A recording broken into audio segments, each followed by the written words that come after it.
Hello everyone, today we're going to be looking at trigonometric integrals, and the formulas that I've just written down, sine squared x plus cosine squared x equal 1, and 1 plus tangent squared x equals to secant squared x.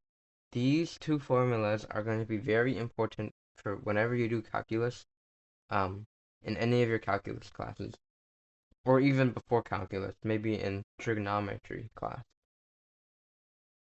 And so, let's just jump straight into it. So let's just say that we have the integral of sine squared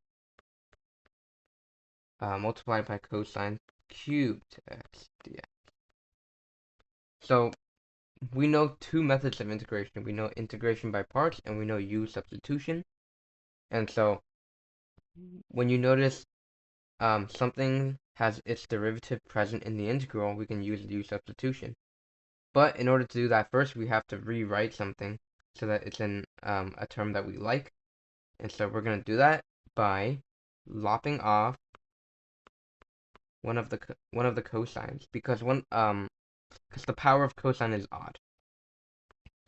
And so we're going to say this multiplied by cosine squared x dx. Alright, and now we can rewrite cosine squared because of the given Pythagorean theorem formulas. And we'll say 1 minus sine squared x dx. Okay, and then now we can do some U substitution, and we'll say let U equal to sine, because du dx is going to be equal to cosine x.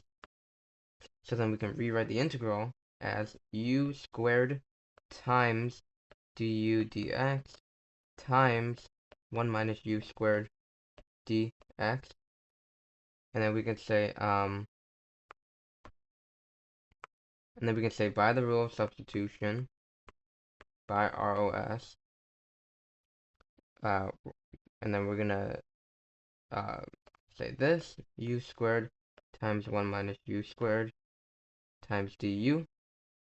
Okay, then we're gonna foil, or not foil, we're gonna distribute, and we're gonna get u squared minus u to the 4th du, and this is obviously going to be equal to 1 over 3 u to the 3rd minus 1 over 5 u to the 5th power, and then plus c, and then u is equal to sine x, so we're going to say 1/3 sine cubed x minus 1/5 sine to the 5th x plus c. And that's our answer. Done. And so as you can see, doing trigonometric integrals requires being able to see what something can be rewritten as based on trig formulas, as well as being able to see the antiderivative and the derivative present in the integral for U substitution.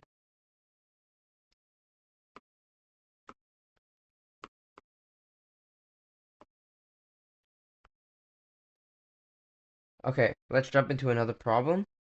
So let's suppose that we have the integral of sine to the 5th x times cosine to the 3rd.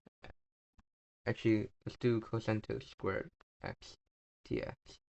So as I said earlier, when we have an odd number of cosine, we want to lop off one of them, but we only have an odd number of sine here, and cosine is even. So what we do here is we lop off one of the sines instead. And so we can say sine to the 4th x multiplied by cosine squared x dx. Okay, now we have to note sine to the 4th x, right? This is equal to sine squared x squared.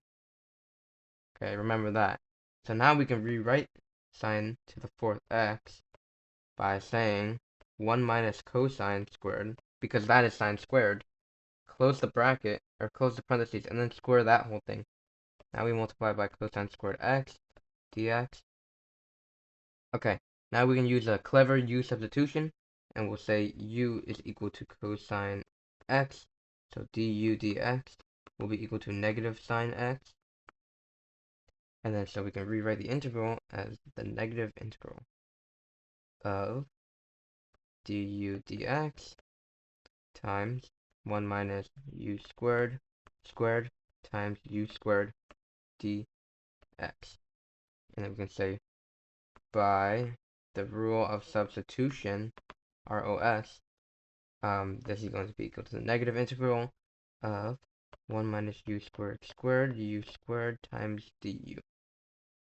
Okay, now let's just FOIL the whole thing out. So we're going to get the negative integral of 1 minus u squared times 1 minus u squared times u squared du. Okay, so now we have 1 times 1 is 1, and then 1 times negative u squared is equal to negative u squared, and then again, plus u to the 4th, all multiplied by u squared, and then this can be rewritten as 1 minus 2u squared plus u to the 4th, all multiplied by u squared du, and then we're going to have this, and then it's going to be equal to u squared minus 2u to the 4th plus u to the 6th du, and this is very easy to write now, and you just go I'm going to write a bracket, 1/3 u cubed minus 2 over 5 u to the 5th plus 1 divided by 7 u to the 7th, close the bracket. And so now we can substitute back in our u, and u is cosine, so we're going to have 1/3 cosine cubed x minus 2/5 cosine 5th x plus 1 over 7 cosine to the 7th x. And then you can rewrite this. You can say negative 1/3 cosine cubed x plus 2 to the 5th, or 2/5 cosine 5th x minus 1 over 7 cosine to the 7th x plus c. And that is our answer, I believe.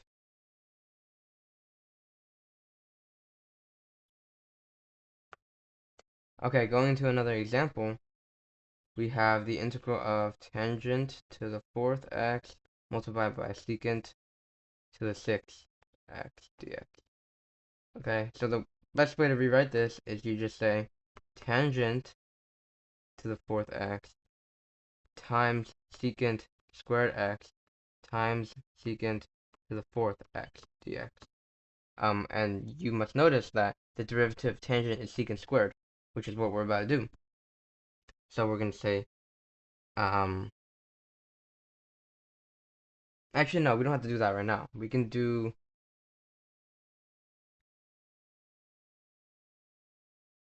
rewrite secant to the 4th by doing this, tangent to the 4th x multiplied by secant squared x multiplied by, and then we have well, secant to the 4th x is just 1 plus tangent squared, and square the whole thing, dx. Okay, now we can say u is equal to tangent. Now du dx is equal to, you guessed it, secant x, or secant squared x. So then we can rewrite the integral as u to the 4th multiplied by du dx multiplied by 1 plus u squared du, sorry, dx. And then this is going to be equal to, by the rule of substitution, this is going to be equal to u to the 4th times 1 plus u squared du. And then this is going to be equal to, well, 1 plus u squared is going to be equal to 1 plus 2u squared times u to plus u to the 4th.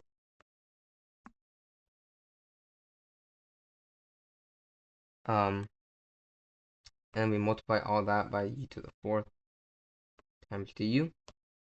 Then we can distribute, and then we'll say u to the fourth plus 2u to the sixth plus u to the eighth power du.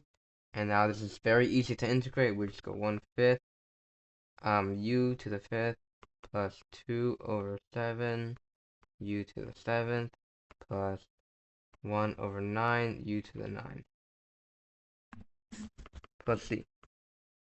And then we can substitute back in u, and we'll say 1/5 times tangent to the fifth x plus 2 over 7 tangent to the 7 plus 1 over 9 tangent to the 9x plus c.